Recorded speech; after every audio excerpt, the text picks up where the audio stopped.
So how many cables do you use on a regular basis?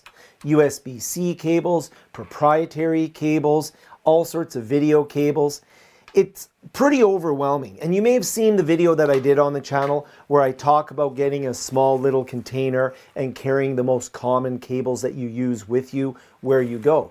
I sort of have a few cables that I always need, so I keep them well organized. Even though I had a big mess there, I keep them well organized in this little container. But there's good news, and that is I've just gotten a new cable that does a lot for me and is especially important because it works in a way that a lot of cables don't.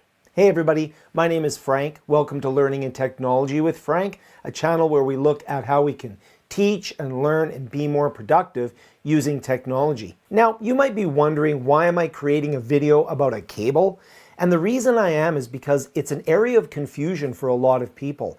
And especially with some of the new hardware that's coming out, it's very important to ensure that the cables you're using are the right cables for the job. Now, if I buy a consumer electronics device like an e-reader or a GPS unit, a lot of times they will come with their own cables. Sometimes those cables can even be proprietary. For example, my watch comes with a proprietary cable. It's the only cable that'll work with the watch. But a lot of computers these days and a lot of devices are all using USB-C cables. Except you have to be careful again. Not all USB-C cables are considered equal. Some of them have capabilities that others don't, and if you don't have the right cable for the job, you don't get the benefits of things like data transfer, video transfer, and high-speed connectivity. And that's what this video is about.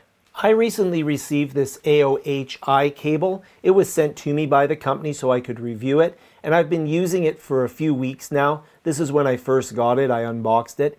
And with this cable here, the big advantages that I have is that it will allow me to have more advanced functionality in the cable.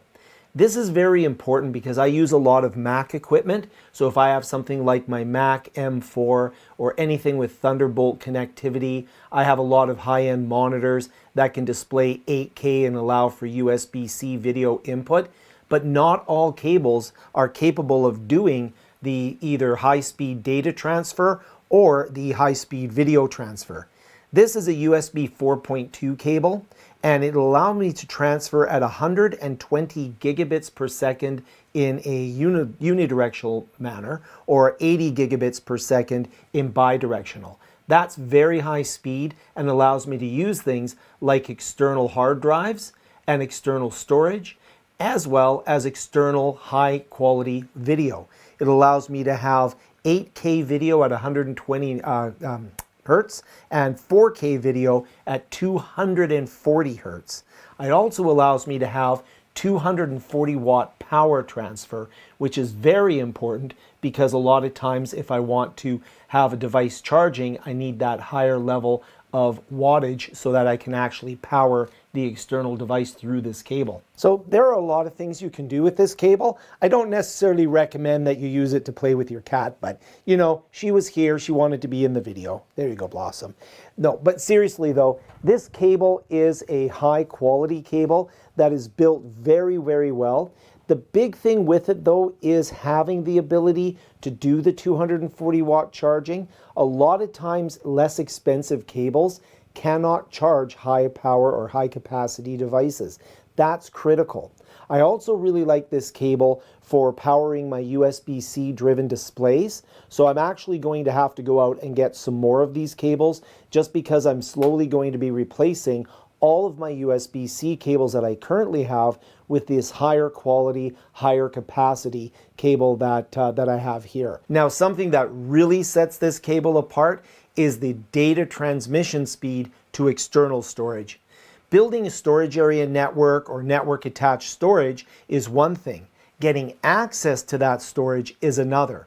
And with this cable, I'm able to get 120 gigabit per second unidirectional or 80 gigabit per second bidirectional access to external storage. Now you will have to have a computer that has the appropriate external ports on it. So for example, my Mac M1 Mini does have the Thunderbolt ports on it. So this is going to be a perfect solution to connect into a storage array that's going to allow me to get to that external storage at a very high speed, really allowing me to expand not just the volume of storage on my Mac Mini, but my ability to access that storage in a timely manner. You know, when we build those types of storage solutions, we used to have to use fiber cables and special adapters and such. But now with this cable, I'm able to use the built-in Thunderbolt connectors and connect into an external storage array that's going to be at a very high speed. That's a real benefit of this cable as well. So I really do like this cable. My biggest challenge with this cable is now that I've discovered it, I'm going to have to go out and probably buy somewhere in the neighborhood about 4 or 5 more of them, because I'm going to be using them, again, for video. I want one for charging. I want at least a couple for external storage on different systems.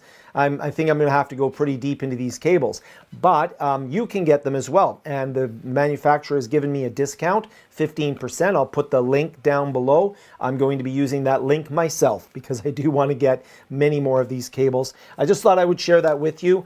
A lot of times, you know, people are, they just go get whatever cable they can find on the shelf. But it's really important to understand that not all cables are equal. And if you buy a high quality cable, you can use it for many more uses, like the higher charging capabilities, the better storage capabilities, access to storage, the better video capabilities, and so much more.